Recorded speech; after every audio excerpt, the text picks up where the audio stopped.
امیر محترم یہ تھے زینت القرا جناب قاری محمد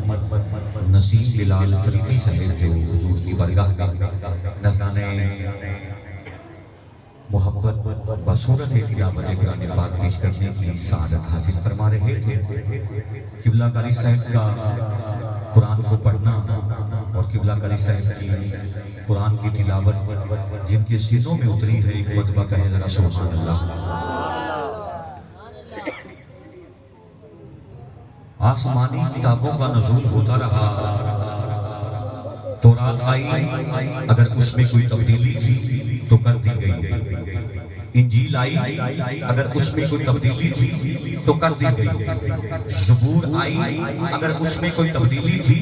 تو کر دی گئی۔ رب کعبہ کی عزت کی قسم اٹھا کے کہتا ہوں، قرآن پاک وہ کتاب ہے ازل سے لے کے اب تک نہ کوئی تبدیلی آئی ہے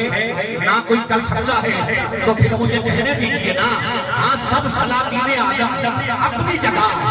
سب سلاطین عالم اپنی جگہ، مدینے کا سلطان اپنی جگہ،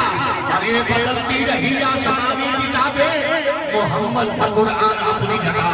بدلتی رہی آسمانی کتابیں، بدلتی رہی آسمانی کتابیں، محمد کا قرآن اپنی جگہ۔ پھر کہنے دیجیے نا، سر آقا کے قدموں میں جھکانے کے لیے ہے، سر آقا کے قدموں پہ جھکانے کے لیے ہے، جہاں آپ کی عزت پہ لٹانے کے لیے ہے، کرتے ہیں جو توحید قرآن کی سن لے، قرآن تو سینوں سے لگانے کے لیے ہے، کرتے ہیں جو توحید، کرتے ہیں جو توحید قرآن کی وہ سن لے، قرآن تو سینوں سے لگانے کے لیے ہے، قرآن تو سینوں سے لگانے کے لیے ہے۔ اب آپ کی جناب قدی ہیں، میں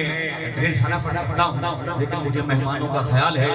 میزبان کی حیثیت سے انشاءاللہ اپنی نوکری پیش کروں گا۔ بڑھتا ہوں اگلے خوبصورت اور پہلے ثنا خان کی طرف، اور ہمیں تھوڑی سی پرابلم ہوئی، ہماری محفل تاخیر سے شروع ہوئی تھی، لیکن انشاءاللہ وہ جو ساری پرابلمز ہیں انشاءاللہ کریم آقا کے ذکر کے صدقے وہ ساری باعث رحمت بن جائیں گی۔ اب میں آپ ہی کے گاؤں کے بڑی بڑی خوبصورت اور ننھے ثنا خان، سوشل میڈیا پہ ایک کلام وائرل ہوا، باندھے ہاتھوں کی لاج میری نبھائے رہنا، ننھے ثنا خان محمد معظم صاحب سے ملتمس ہوں، آپ آئیں حضور کی بارگاہ میں نذرانہ عقیدت پیش کرنے کی سعادت حاصل فرمائیں۔